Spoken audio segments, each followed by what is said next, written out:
은혜와 평강이 넘치기를 빕니다. 개나리 진달래가 이제 피기 시작했습니다. 제가 사는 집의 뒷뜰에 노란 개나리가 피었습니다. 저는 개나리를 좋아합니다. 이 겨울에 얼어붙었던 땅에서 확 솟아나오는 듯한 생명을 느끼게 됩니다. 이 봄을 맞이해서 우리의 심령에도 하나님의 사랑이 이렇게 피어날 수 있게 되기를 바랍니다. 우리 지금 마태복음 19장 통해서 부자 청년의 이야기를 계속하고 있습니다. 이 청년이 예수님께 와서 질문하지요. 선한 선생님, 내가 무슨 선한 일을 하여야 영생을 얻으리까? 이렇게 물었을 때에 예수님께서 네가 생명에 들어가려면 계명들을 지키라. 그래서 살인하지 말라, 간음하지 말라, 도둑질하지 말라, 이렇게 10계명을 말씀하셨을 때 이 청년이 이 모든 것을 다 지켰다고 했습니다. 아직도 무엇이 부족합니까? 물었습니다. 그때 예수님 말씀하시기를 네가 온전하고자 할지인데 가서 네 소유를 팔아 가난한 자들에게 주라. 그래서 네 소유를 팔고 그리고 와서 나를 따르라, 이렇게 말씀하셨습니다.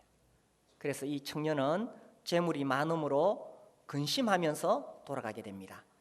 그때 예수님 말씀이 부자는 천국에 들어가기가 어렵다. 낙타가 바늘 귀로 들어가는 것이 부자가 하나님 나라에 들어가는 것보다 쉽다, 이렇게 말씀하셨습니다. 낙타가 바늘 귀로 들어갈 수 없죠. 불가능합니다. 오히려 부자가 천국에 들어가는 것이 더 불가능하다, 이렇게 말씀하신 것입니다. 제자들이 깜짝 놀랐어요. 그렇다면 누가 구원을 얻을 수 있습니까? 그래서 오늘 누가 구원을 얻을 수 있는가에 대해서 하나님 말씀을 생각해 보려고 합니다. 이 구원, 이 부자 청년이 물었던 영생, 이 구원과 영생에 대한 성경적인 이해가 필요합니다. 영생은 단순히 죽지 않고 영원히 산다는 의미가 아닙니다. 영생은 하나님과 또 그 아들 예수 그리스도를 알므로 우리가 누리게 되는 생명입니다. 단순히 시간적으로 긴 것이 아니라 질적으로 완전히 다른 하늘의 생명입니다. 그래서 우리가 아담의 자손으로 태어났을 때 우리는 죄 가운데 살아야 되고, 또 우리는 살아가면서 수많은 세상의 스트레스와 염려와 근심 속에서 늘 불평하면서 살아야 합니다. 그러나 영생을 얻으면 우리가 이제 죄를 이기고 의로운 생명으로 살 수가 있고, 또한 이 세상에서 우리가 그렇게 염려하고 걱정하고 불평하는 인생이 아니라 하나님이 주신 이 영생으로 말미암아 참으로 감사하고 기뻐하고, 성령의 열매 중에 희락이 있죠. 그러다가 주님의 나라에서 영원히 사는 이 생명을 영생이라 합니다. 이 생명은 하나님을 알게 되고 그 아들 예수 그리스도를 알게 될 때에 우리가 누리게 되는 영생입니다. 그래서 이 영생을 얻은 것을 구원이라고 말하지요. 구원. 자, 이 제자들의 질문, 누가 구원을 얻을 수 있습니까? 라고 물었을 때에 예수님께서 이제 말씀하시는데, 이 구원이 뭐냐? 먼저 구원에 대해서 우리가 생각해 볼 필요가 있습니다. 골로새서 1장 말씀을 보겠습니다. 골로새서 1장 13절 14절입니다.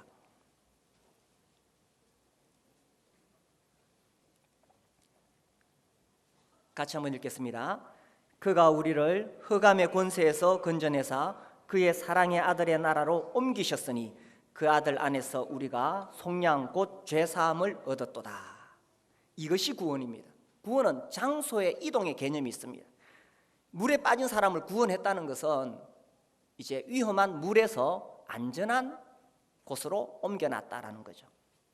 우리가 과거에 흑암의 권세, 이 사단의 권세 아래 있었습니다. 그런데 이제 이 흑암의 권세에서 건져내셔서 그의 사랑의 아들의 나라, 예수의 나라로 우리를 옮기셨다. 그래서 우리가 그 아들 안에서 속량, 곧 죄사함을 얻었다. 이것이 구원입니다. 우리 모든 인간은 구원을 받아야 됩니다. 우리가 존재하는 것, 그리고 우리 주변에 있는 이 모든 우주 만물이 어디서 왔느냐?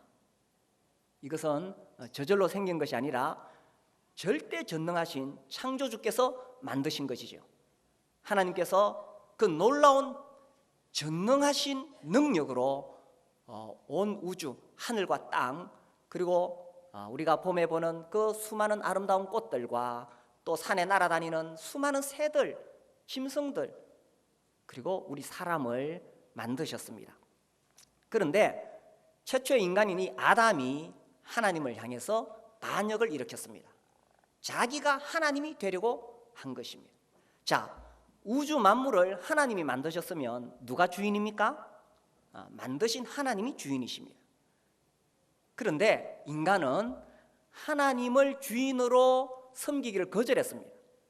그리고 자기 스스로 자기가 주인이 되려고 한 거예요. 자, 하나님이 우리의 주인이 되었을 때는 하나님께서 우리를 돌보시고 우리에게 필요한 것들을 다 공급해 주십니다.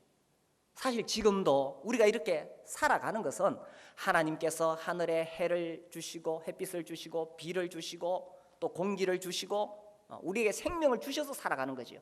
우리는 우리 인간의 힘으로는, 우리 스스로의 힘으로는 한순간도 살 수가 없습니다. 그런데도 사람은 그런 하나님의 돌보심을 거절하고 자기가 하나님이 되어서, 자기가 주인 되어서 자기 힘으로 살아가려고 한 것입니다.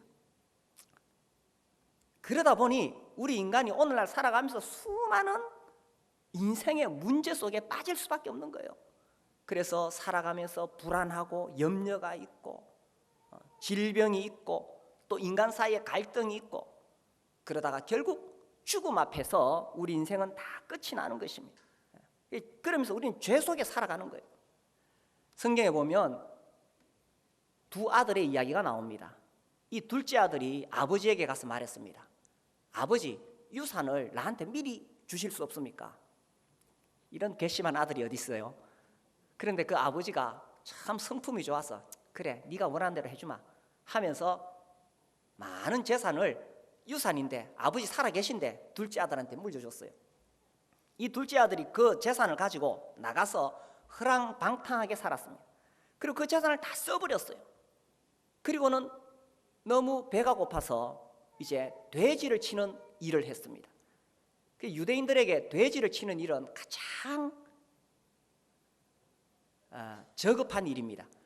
그런데 할 일이 없으니 그거라도 했는 거예요. 그런데도 너무 배가 고파서 돼지가 먹는 쥐염 열매를 먹으려고 했어요. 근데 그것마저 없는 거예요. 그러니까 너무너무 굶주리고 헐벗은 것입니다. 자, 이 둘째 아들이 왜 이렇게 굶주리고 헐벗은 인생을 사는 겁니까? 이유가 뭡니까? 아버지를 떠난 것입니다. 이와 같이 오늘날 인간이 왜 인생 속에서 수많은 문제를 안고 살아가느냐? 우리의 선한 아버지 되시는, 우리의 창조주 되시는 하나님을 떠났기 때문에 이와 같이 인간 스스로의 힘으로 살려고 하다 보니까 온갖 문제 속에서 허덕이는 것입니다. 자, 사단은 뭐라고 말하느냐 하면 너에게 하나님이 필요 없어. 네 힘으로 얼마든지 너는 네 인생을 행복하게 살 수 있어. 네 가진 지혜와 네 가진 능력으로 네 인생을 즐겨라. 네 만족을 위해 살아라. 사단은 그렇게 말하는 겁니다. 그래서 오늘날 사람들은 자기 능력으로 자기 힘으로 살아가려고 발버둥 치는 겁니다. 그러다 보니까 한계가 있는 거예요. 우리 인생이 우리 마음대로 다 됩니까? 그래, 한계에 부딪히는 거예요. 결국은 그러면서 사단의 노예가 되는 겁니다. 자, 그리고 사람이 자기 힘으로 살려고 하다 보니까 뭐가 제일 필요하겠습니까? 뭐가 제일 필요해요? 돈이 제일 필요한 거예요. 그래서 돈을 숭배하게 되는 것입니다. 재물이 우상이 되는 것입니다. 그래서 예수님께서 이 부자 청년에게 단호하게 말씀하셨습니다. 네가 가진 소유를 다 팔아서 가난한 사람에게 주라. 그리고 와서 나를 따르라고 말씀하셨어요. 예수님은 이 부자 청년이 그 재물을 숭배하고 있다는 사실을 알았습니다. 그랬기 때문에 그것을 다 팔고 예수님을 따르라고 한 것입니다. 자, 물론 이 말씀은 내 가진 재산을 다 팔아야 되고 내 행위로 구원을 받는다는 뜻은 절대로 아닙니다. 이 말씀은 뭐냐? 이 말씀은 예수님은 우리의 삶에서 가장 최고가 되기를 원하십니다. 그 예수님이 내 삶의 중심에 가장 존귀하신 분이 될 때, 그때 비로소 구원이 이루어지게 된다는 것입니다.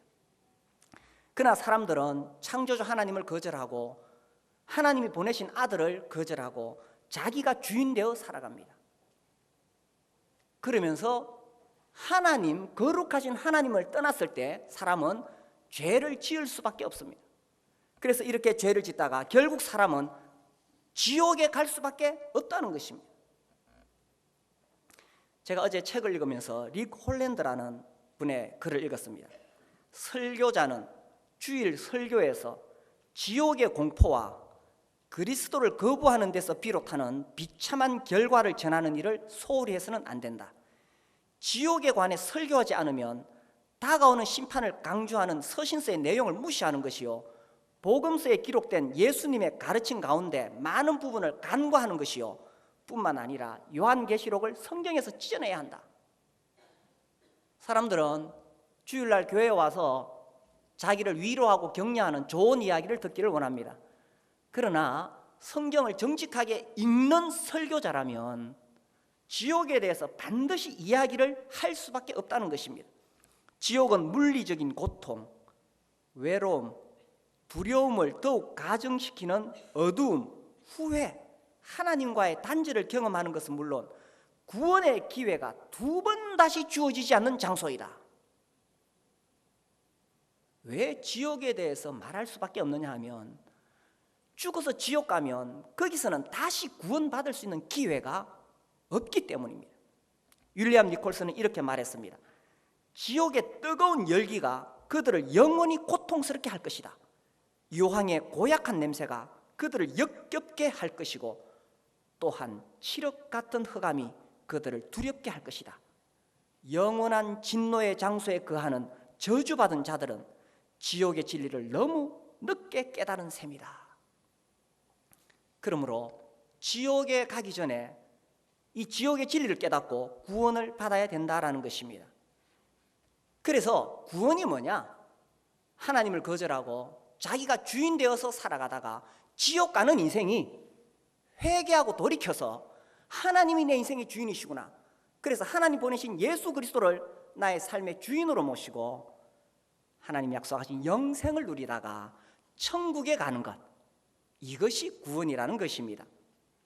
그래서 우리가 구원을 받을 때에 우리의 삶의 주인이 달라지고 우리가 가장 소중히 여기고 가장 귀하게 여기는 것이, 과거에는 세상의 부귀와 영화였고 세상에는 돈 많이 버는 것이었습니다. 세상에는 정말 세상이 부러워할 만한 그런 사람하고 결혼하는 것이었습니다. 과거에는 좋은 아파트, 좋은 승용차 타는 것이, 그것이 인생의 성공인 줄 알았습니다. 그러나 구원받은 사람은 이제 예수 그리스도가 내 삶의 가장 소중한 분이라고 고백하게 되는 것입니다. 구원받았습니까? 내 삶의 주인이 참으로 예수 그리스도이십니까? 우리나라 이영표 선수는 참 경건한 그리스도인으로 알려져 있습니다. 제가 그분의 간증을 지난주에 페북에서 잠시 봤는데, 2002년 그 월드컵 경기를 앞두고 이 사람이 그 종아리 근육이 파열됐어요. 그래서 이제 선수를 선발하는데 자기가 빠지게 되는 거예요. 3개월은 치료를 받아야 회복이 된다고 합니다. 이 마음에 너무 불평스러웠어요. 내가 지난 1년 반 동안 이 경기를 위해서 그렇게 훈련했는데 하나님 왜 이러십니까? 그래서 어떤 분이 욥기를 읽어봐라 그러시길래, 그래서 욥기서를 읽었대요. 욥이 잘못한 거 없이 큰 고난에 빠져 있지만 그래도 하나님을 경외하는 모습을 보고 거기서 하나님 앞에 회개합니다. 하나님 잘못했습니다. 회개합니다. 그때 이영표 선수가 말하기를, 하나님 나에게 이런 마음을 주셨다. 네가 지금 가장 원하는 게 뭐냐? 하나님 이렇게 물으셨다. 그래서 내가 대답하기를, 주님, 월드컵 경기에 나가는 겁니다. 그때 주님 말씀하시기를, 그렇다면 너는 나를 위해서 그것도 포기할 수 있느냐? 그것도 포기할 수 있느냐? 이렇게 물으시죠. 대답했대요. 예, 주님. 주님이 나에게 월드컵 경기보다 더 소중한 분이십니다. 축구 선수에게 축구를 포기하라는 것은 그건 정말 말할 수 없이 어려운 일입니다. 근데 하나님 왜 하필 가장 자기가 귀하게 여기는 것, 그거를 포기하라고 말씀하셨을까요? 참으로 구원받은 사람은 이 세상의 어느 무엇과도 예수 그리스도를 바꿀 수 없다는 사실을 알기 때문입니다. 놀라운 것은 그 다음날 다리가 회복되어서 선수로 선발이 되었대요. 구원을 받으면 예수님이 나에게 가장 소중한 분이시고, 그래서 비로소 감사하는 삶을 살게 되는 것입니다.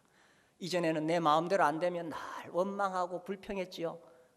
그런데 이제는 하나님이 내 인생을 다스린다는 사실을 깨달았기 때문에 내 모든 것을 다 주님 앞에 맡겨드리고, 내 인생에 어떤 불행한 일이 일어난다 할지라도 감사하면서 사는 겁니다.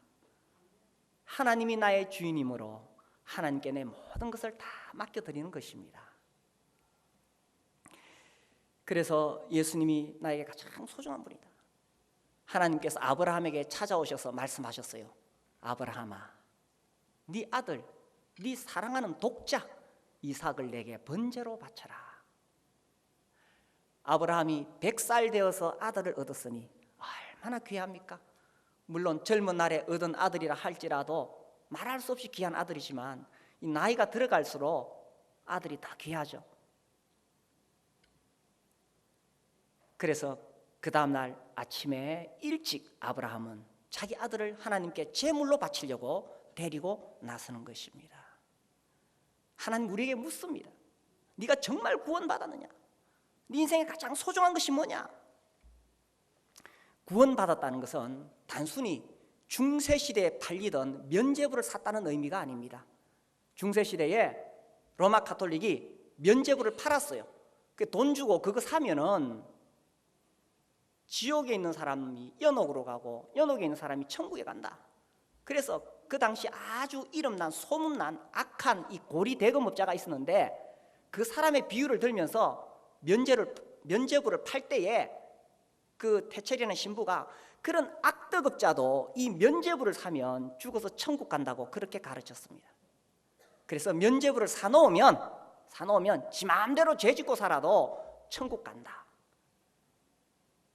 구원은 그런 것이 아닙니다. 오늘날 사람들이 구원을 마치 천국 티켓을 따놓는 것처럼 오해하고 있습니다. 그래서 이제 나는 구원받았기 때문에 내가 어떻게 살든지 나는 천국에 간다. 성경에서 말하는 구원은 그런 것이 아니라는 것입니다. 성경의 구원은 참으로 나의 구세주이신 예수 그리스도를 알므로, 참 하나님을 알게 되므로 그분을 섬기고 사랑하고 그분께 내 인생을 맡기고 모든 염려와 근심을 내려놓고 이제는 예수와 함께 기뻐하면서 살다가 영원한 천국에 들어가는 것, 이것이 성경에서 말하는 구원입니다. 그래서 참으로 하나님이 내 삶의 주인이 되실 때 그분은 나에게 먹을 것과 입을 것을 주시고 나를 돌보시고 나를 지켜주시다가 이 땅을 떠나는 그날에 영원한 천국으로 나를 데려가시는 것입니다. 옆 사람에게 물어보세요. 구원받았습니까? 자, 이 구원을 어떻게 받을 수 있느냐? 제자들이 물었죠. 누가 구원을 얻을 수 있습니까? 물었을 때 예수님이 말씀하셨습니다. 사람으로서는 할 수 없다. 사람으로서는 그 어느 누구도 이 구원을 받을 수가 없다는 것입니다. 왜 그러냐? 죄 때문에 그러합니다. 우리 예레미야 13장 말씀을 보겠습니다. 예레미야 13장 23절 제가 읽겠습니다. 구서인이 그의 피부를, 표범이 그의 반점을 변하게 할 수 있느냐? 할 수 있을진데 악에 익숙한 너희도 선을 행할 수 있으리라. 자, 흑인이 아무리 좋은 비누를 쓰고 또 때밀이 타올로 피가 나도록 문지른다 해도 흑인은 피부를 희게 할 수 없습니다. 표범이요, 아무리 애를 써도 자기 몸에 있는 반점을 변하게 할 수 없습니다. 이와 같이 우리 인간은 하나님을 반역하고 이 땅에 살아가기 때문에 내 안에 있는 이 죄성을 억누를 수가 없다는 사실입니다. 우리 사람의 마음속에는 하나님을 향해서 반항하는 마음이 있습니다. 그리고 하나님은 거룩하신 하나님이신데 거룩하신 하나님을 향하여 뒤돌아섰을 때 인간 안에는 온갖 더러운 죄악이 일어날 수밖에 없어요. 그래서요, 사람이 아무리 자기 자신의 죄악성을 억누르려고 할지라도 인간의 힘으로 이 죄를 이길 수가 없다는 사실입니다. 그래서요, 아무리 종교적인 생활을 해서 교회를 열심히 다니고 또 금욕을 하고 아무리 착한 일을 한다 할지라도 인간 스스로의 힘으로는 이 죄를 이길 수도 없고, 그래서 그 결과로 이 죄값을 치를 수밖에 없는 것입니다.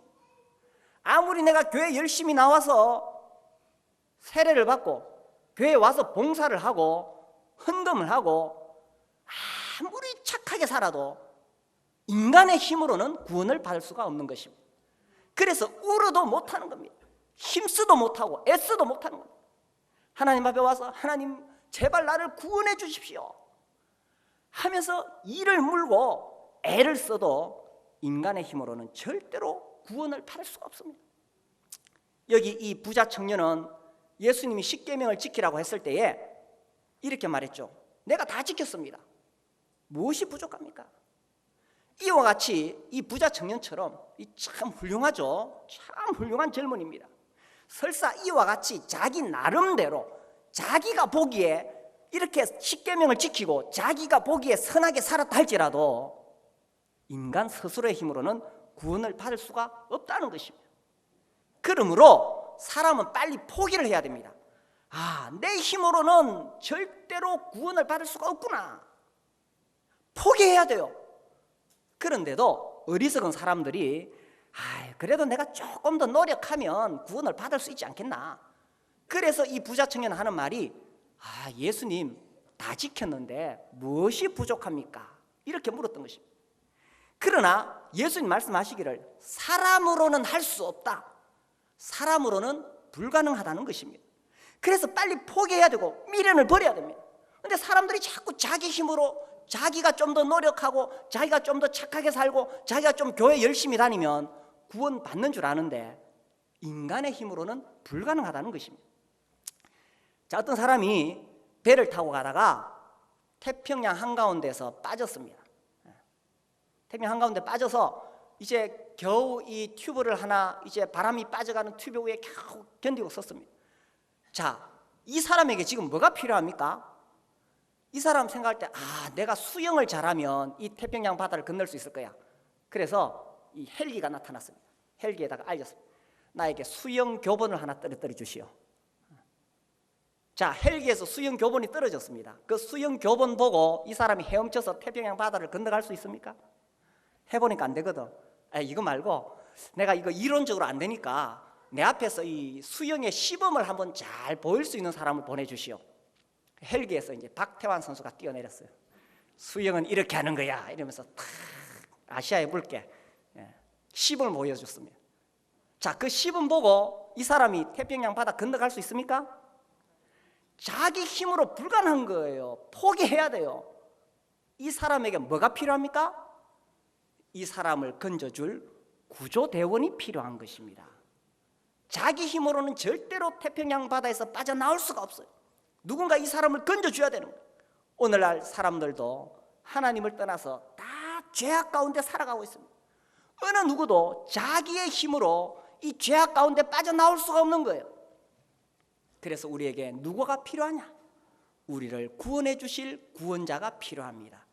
자, 그런데 그 구원자는 우리 인간들 가운데, 우리 사람들 가운데 위대한 선성, 우리 사람들 가운데 참 훌륭한 사람, 그런 사람이 우리를 구원해 줄 수가 없습니다. 왜냐하면 아무리 그 사람이 훌륭하고 선하다 할지라도 그 사람도 죄를 지은 죄인이기 때문입니다. 그러므로 죄가 하나도 없는 거룩한 분만이 우리를 구원해 줄 수 있습니다. 그리고 우리를 구원하기 위해서 그분은 어디로부터 오셔야 되냐 하면 하나님으로부터 오셔야 됩니다. 왜냐하면 우리 인간은 모두가 하나님을 향해서 범죄하고 하나님을 향해서 반역을 일으켰기 때문입니다. 그래서 하나님께서 우리를 위해서 구원자를 보내주셨습니다. 디모데전서 2장 말씀을 보겠습니다. 디모데전서 2장 5절입니다.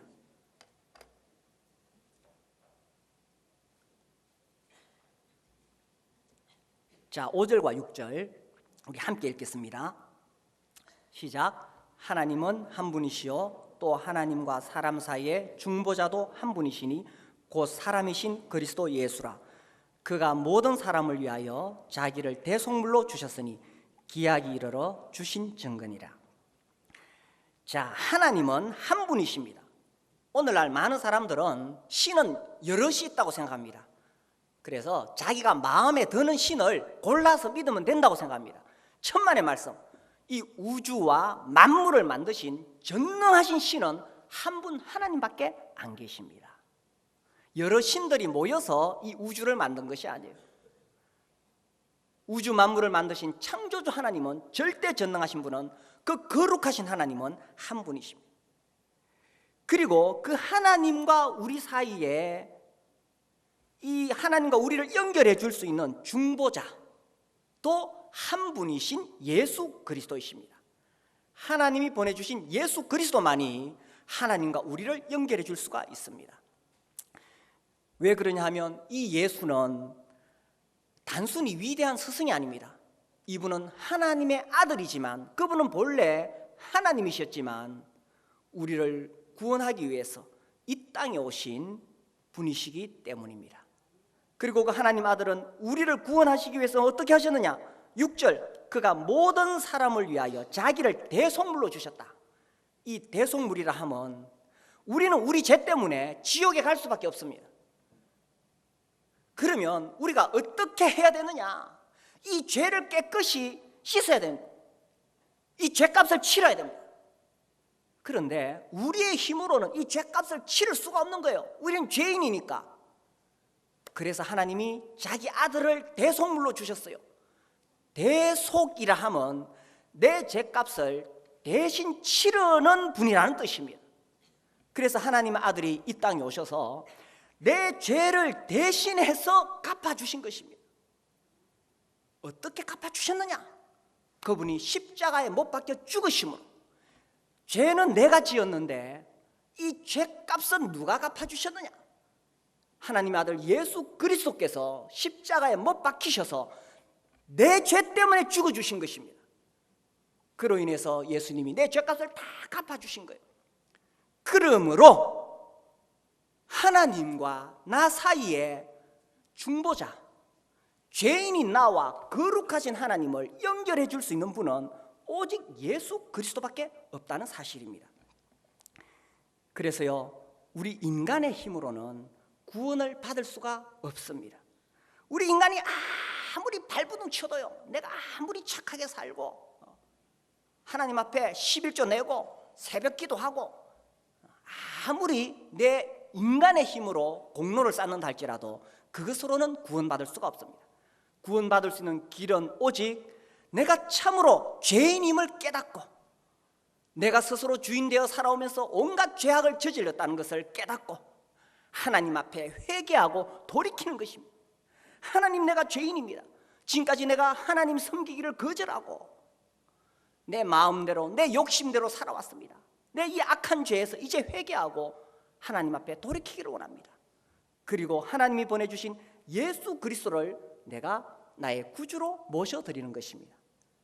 사람으로는 구원받을 수가 없습니다. 그래서 하나님 보내주신 그 구원자를 통해서만 가능하다는 것입니다. 자, 그런데 그렇게 하나님 앞에 회개하고 돌아왔을 때에 어떤 일이 일어나느냐? 예수님 말씀을 보십시오. 마태복음 19장 26절, 예수께서 그들을 보시며 이르시되 사람으로는 할 수 없으나 하나님으로서는 어떻다고요? 다 하실 수 있느니라. 얼마나 속이 후련한 예수님의 놀라운 답변입니까? 하나님으로서는 누구를 할 수 있어요? 다 하실 수 있느니라. 내가 어떤 사람이든지 간에 나도 구원받을 수 있다는 뜻입니다. 내가 아무리 더러운 죄인이라 할지라도 나도 구원받을 수 있다는 것입니다. 제가 이 말씀 읽을 때마다 저는 그 박효진 장로님의 그 간증이 기억납니다. 전에 우리 교회에서 여러 번 그 책을 소개해드렸죠. 그 책 이름이 기억나십니까? 뭐죠? 하나님이 고치지 못할 사람은 없다. 다 보셨죠, 그 책? 네, 하나님이 고치지 못할 사람은 없다. 그래서 그분의 간증 중에 보면 이 청송 그 감호소에서 정말 인간적으로 보면 정말 쓰레기 같은 사람들이, 정말 악한 사람들이 예수님께 돌아오게 됩니다. 거기 보면 막 그 사람들이 얼마나 잔인한지 막 묘사가 되어 있습니다. 이렇게 막 자기 눈을 그죠 바늘로 막 이렇게 실로 이렇게 깁는, 그렇게 이 마음이 메마르고 그런 사람도 하나님께서 고치시니까 그런 사람도 예수 믿고 구원을 받습니다. 하나님은 다 하실 수 있습니다. 하나님 다 하실 수 있습니다. 자, 그런데 진짜 제가 볼 때 좀 어려운 사람이 있어요. 오히려 세상적으로 손가락질 밟고 그런 사람은 자기가 죄인인 걸 알아요. 그런데 제가 볼 때 좀 어려운 사람이 있어요. 어떤 사람이냐? 자기는 나름대로 선하게 살아왔다고 하는 사람. 자기는 그래도 예수는 안 믿지만 나름대로 선하게 살아왔다. 내가 무슨 남에게 큰 피해를 끼친 게 있느냐? 이런 사람 상당히 어렵습니다. 그리고요, 교회를 나오면서도 이런 착각에 빠진 사람이 있어. 야, 내가 그래도 20년 동안 새벽 기도했고, 내가 그래도 20년 동안 11조 했고 주일 성수했고, 내가 예배당 짓는데 우리 집을 팔아서 넣었다. 야, 제가 그런 사람 보면 야, 하나님도 구원하기 참 어렵겠다 싶은 생각이 들어요. 무슨 사람이냐? 자기 의가 가득한 사람들, 내가 잘난 사람들, 자기 의, 자기 행위로 자랑하는 사람. 제가 보기에 참 어렵다 싶은데, 그런데 또 하나님이 그런 사람도 구원하시더라고요. 그 대표적인 예가 성경에 나오는 바울입니다. 이 바울은 예수 믿기 전에 율법의 의로는 흠이 없는 자다 이렇게 말했습니다. 그만큼 하나님 앞에서 완벽한 삶을 살던 사람이었습니다. 그런 사람도 하나님께서 마음먹으니까 구원해 주시더라 하는 것입니다. 그러므로 사람으로는 할 수 없으되 하나님으로서는 다 하실 수 있느니라. 그래서 오늘 여기 나와 있는 어떤 사람도 하나님께서는 다 구원해 주실 수 있다는 사실입니다. 옆 사람이 말하세요. 구원받을 수 있습니다. 지금은 아직 이 말씀이 귀에 잘 안 들리고 지금은 마음에 굳게 결심하기를 내가 예수 믿나 봐라 이렇게 생각할지 모르겠지만 하나님이 다 구원하실 수 있습니다. 자, 하나님이 어떻게 구원하시느냐? 제가 세 가지를 말씀드리고 싶습니다. 첫 번째로, 하나님은 하나님의 아들 예수 그리스도를 통해서 우리를 구원해 주십니다. 하나님 아들 예수 그리스도는 하나님과 동등하신 분이셨습니다. 그런데 그분이 이 땅에 사람의 몸을 입고 오신 것입니다. 그래서 사람들과 함께 어울리고 사람들과 함께 살아가셨습니다. 그리고 특별히 그 당시에 손가락질 받는 그런 죄인들과 함께 하셨습니다. 왜냐하면 예수님은 죄인을 부르러 오셨기 때문에. 그러므로 자기가 의인이라고 생각하는 사람은 예수님 만나기가 힘듭니다.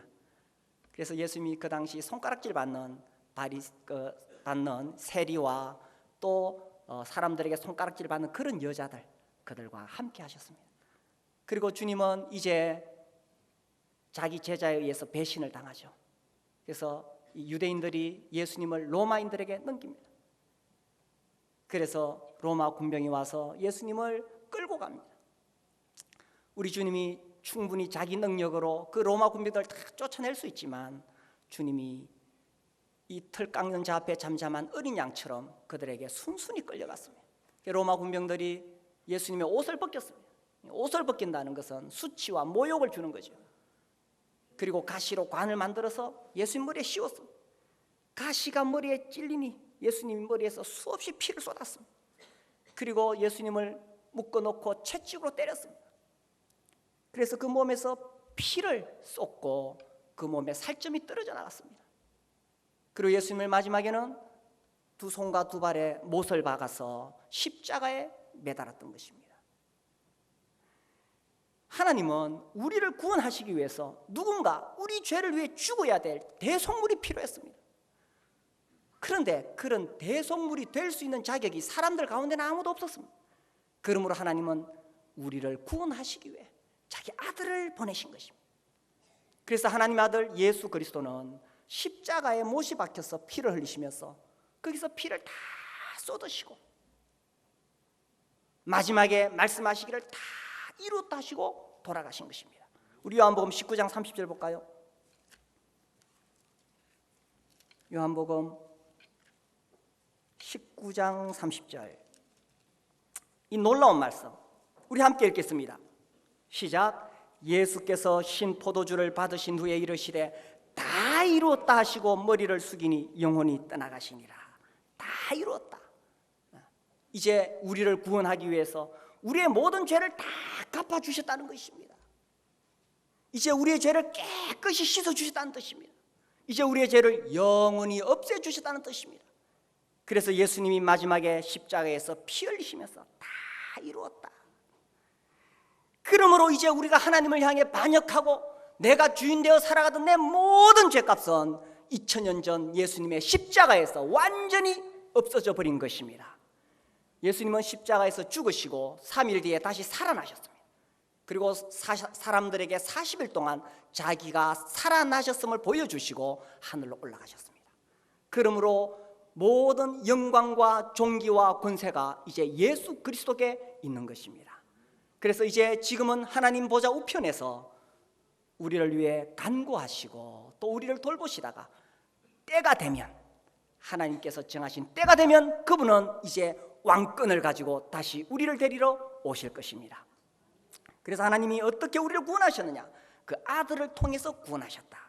또한 하나님 우리를 어떻게 구원하셨느냐? 하나님의 은혜로 구원하셨다. 우리 로마서 3장 23절을 보겠습니다.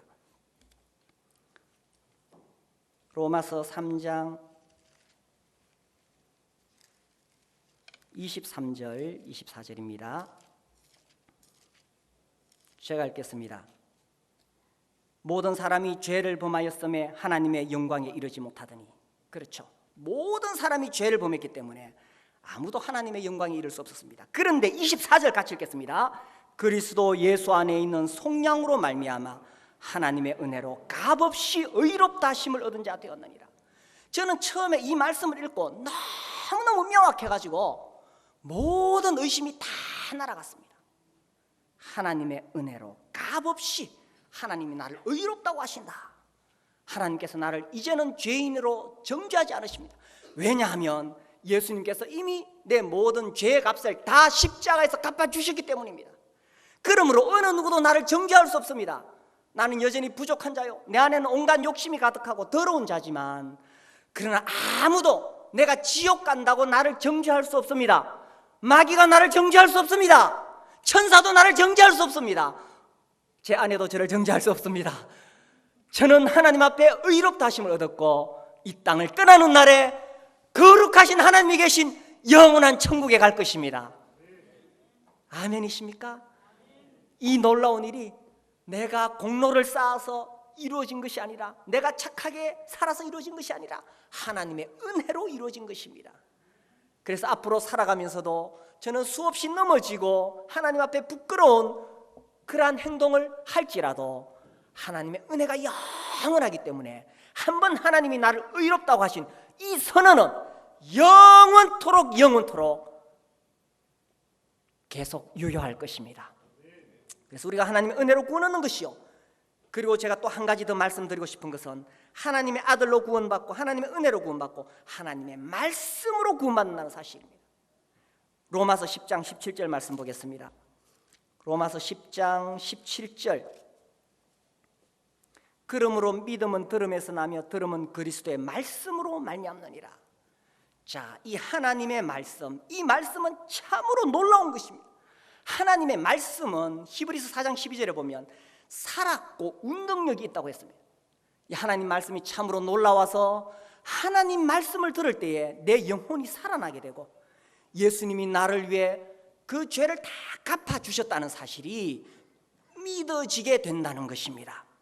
저는 이 하나님 말씀을 읽으면서 내 안에 일어난 변화로 인하여 이 말씀의 능력을 깨닫게 됩니다. 또한 이 하나님 말씀을 전하면서 이 말씀을 듣는 사람들이 변화되는 것을 보게 됩니다. 예수를 믿고 구원받는 것은 단순히 지식적으로 이해하고 동의하는 것이 아닙니다. 하나님의 말씀이 전해질 때에 이 말씀이 믿어지게 되는 것입니다. 그러므로 어떤 사람은 안 믿으려고 귀를 막는다 할지라도 하나님 말씀이 선포될 때에, 하나님 말씀이 들어오게 될 때 내 영혼이 살아나게 된다는 것입니다. 이전에는 하나님이 있는 줄도 몰랐고, 이전에는 내가 죄인인지도 몰랐고, 이전에는 지옥이 있는 줄도 몰랐습니다. 그러나 놀라운 것은 하나님 말씀 들을 때에 영적인 눈이 열리기 시작하면서 살아계신 하나님을 깨닫게 되고 만나게 된다는 것입니다. 그래서요, 우리가 어떻게 구원받느냐? 이 하나님의 말씀이 나에게 올 때에 말씀을 통해서 구원을 받게 된다는 것입니다. 저희들은 형제운동에 뿌리를 두고 있습니다. 이 형제단은 성경을 읽는데 정말 힘을 다했습니다. 조지 뮬러는 평생에 100번 이상을 정독을 했다고 합니다. 로버트 체프만은 정오가 되기까지 매일 최소한 7시간씩 성경을 읽었다고 합니다. 별로 안 놀라시네.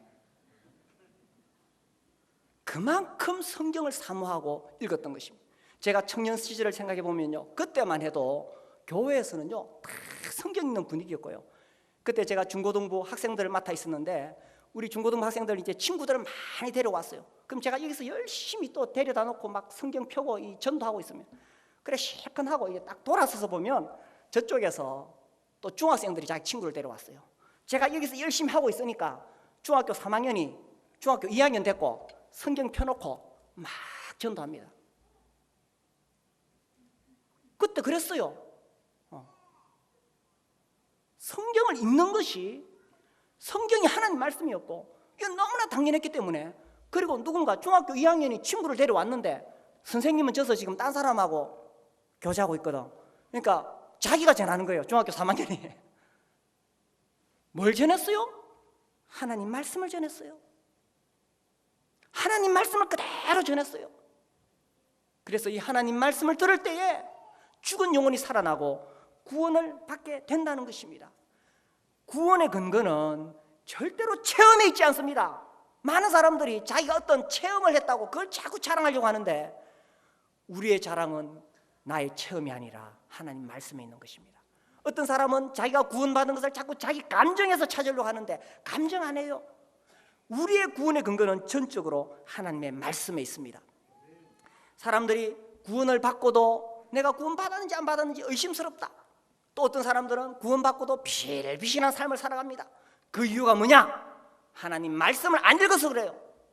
하나님 말씀을 읽으면 내 영이 점점 더 살아나게 되고, 하나님 말씀을 통해서 구원의 확신이 명확해지고, 하나님 말씀을 통해서 영적인 세계가 보이고, 그래서 세상의 부귀와 영화가 얼마나 분토반도 못한지 보이게 되는 것입니다. 구원받았습니까? 우리는 하나님 말씀으로 구원받고, 하나님 말씀으로 구원받으면 하나님 말씀이 더 땡기게 되는 것입니다. 그래서 하나님 말씀이 땡기니까 하나님 말씀을 읽고, 하나님 말씀 안에 거하면 거할수록 거룩하신 하나님을 내가 경험하게 되는 것입니다. 그리고 이 땅의 죄악 가운데 살아가고 세상의 부귀와 영화를 위해서 사는 것이 얼마나 헛된 인생인지를 깨닫게 되고, 이제는 내 삶의 모든 것이 다 나를 만드시고 나를 구원하신 나의 참된 주인이신 하나님께 있다는 것을 깨닫게 되는 것입니다. 그래서 그 하나님을 섬기기를 바라고, 그래서 나를 구원하신 예수 그리스도를 전하기를 바라고, 그렇게 살아가는 것이 구원이라는 사실입니다. 아멘이십니까? 구원받았습니까? 이 놀라운 구원의 삶을 사실 수 있게 되기를 바랍니다. 우리 함께 일어나서 기도하겠습니다.